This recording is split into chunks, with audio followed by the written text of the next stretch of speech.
Hey guys, Daryl here. Excited to talk about our topic today, and it's all around treating your business like a business. And I've seen some fascinating things over the past week that I think are really going to serve you. But I know some of you may be meeting me for the very first time. And for you guys, my name is Daryl Sweeney, and I'm a business coach who works with people on all things business, life, and leadership.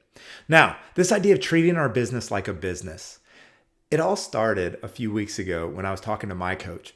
And in that call, I told him how appreciative I was for the work we've done this year, that my business has changed, the way that I serve, the way that I enroll clients, the opportunities that I'm building and creating. So many good things are happening in my business, and I'm thrilled with it. I'm also thrilled with the impact that our work has had on my family and the rest of my life. And in spite of all that, I still want to go faster. Right? I want to scale faster. I want to grow faster. I want to do more. And long story short, he basically said, Daryl, faster is available to you. And we played around exactly what that meant, exactly where that availability was and what I needed to do. And essentially, it came down to what it always comes down to. It comes down to who we're being in the world, how we're showing up. And for me, the challenge that he laid at my feet, and I want to lay at yours, is to begin treating more of your business like a business.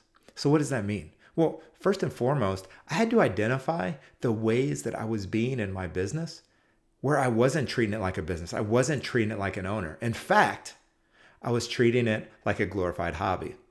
Here's a quick example of that. I love creating clients and I love creating conversations. In fact, most of my day is creating conversations and having conversations either with paying clients or with prospects or with people in my network. I really enjoy creating conversations. Here's the reality. I was doing it when I felt like doing it. I wouldn't show up every single day with a goal of how many conversations I wanted to create or a weekly or monthly goal. I wouldn't show up and hold myself to a standard. When I felt good and I felt like creating the conversations, I would go about doing that. And when I didn't, I would find something else to do. Something that wasn't always super productive and beneficial to the long-term goals in the business.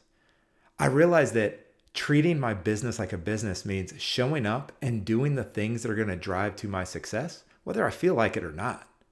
Right? And it's not always about just feeling good and being happy and being really excited about this next thing I'm taking on. That I know what it takes to grow this business. I've grown several of them.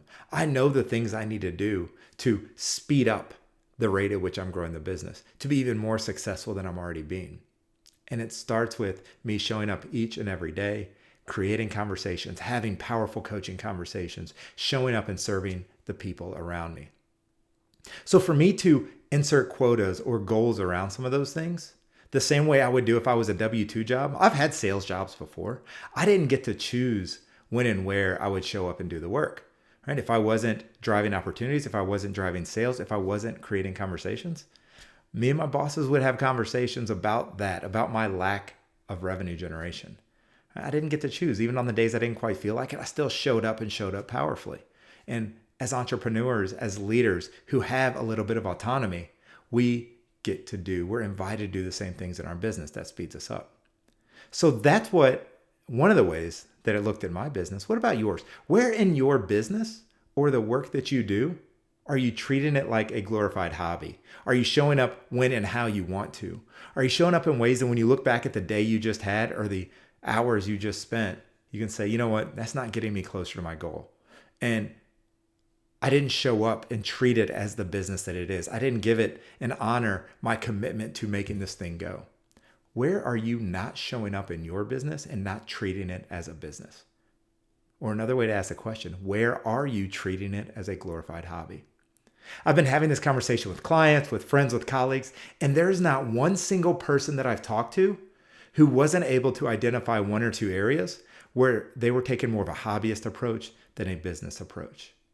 And they could all see that if they shifted that, if they cleaned that up, if they changed who they were being in those moments and began truly treating their business as a business, there are all kinds of great things available for them.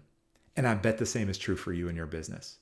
So that's my invitation today, folks. Go out, look at your business, look at how you're spending your time, how you're spending your day. What are those things that you need to do to go faster, to be more successful? And where are the moments that you're showing up in a way that is actually sabotaging the goals you have, sabotaging the opportunities you have out in front of you? And once you identify them, ask yourself this: Who would I need to be in these moments to reach my long-term goals, to reach those things out in front of me? I know for me, that was an invitation to treat more parts of my business like a business and less like a glorified hobby. And ever since I started doing that conversation was a few weeks ago. Ever since I've started doing that, I'm having more powerful conversations. I'm having more conversations more often. I am showing up. There's more energy and excitement around my business. Something that I thought might be a negative or might be something that I had to do ended up something that is creating more energy, more joy, more opportunities, more revenue, and more speed and pace towards where I ultimately want to go. What is it for you? Let me know how this lands for you. Let me know what you're seeing in your business. I look forward to having a conversation with you. Talked all about creating conversations. If there's something you're challenged with, if there's something that you're struggling with, there's an opportunity you're trying to seize or something you're trying to figure out, let's have a conversation around it. You can reach out to me on this platform or hit me up at darrellsweeney.com. Talk to you guys soon.